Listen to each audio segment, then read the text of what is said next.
Ce garçon reste bloqué au niveau 1 pendant 15 ans. Pendant que tous les autres reçoivent des bénédictions, lui n'en obtient aucune. À cause de cela, son père le considère comme un échec et le chasse de la famille. Ce que son père ignore, c'est que Jack fut autrefois le roi des héros le plus puissant dans sa vie passée. Après sa réincarnation, la puissance de cette ancienne vie ne parvient pas à s'accorder avec les lois de ce monde.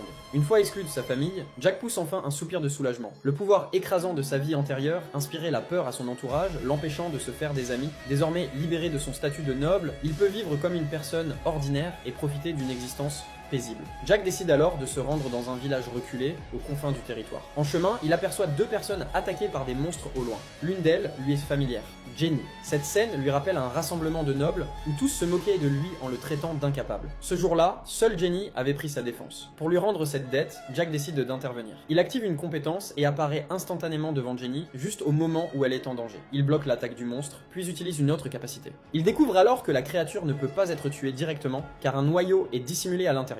Rapidement, Jack élabore un plan pour venir à bout du monstre.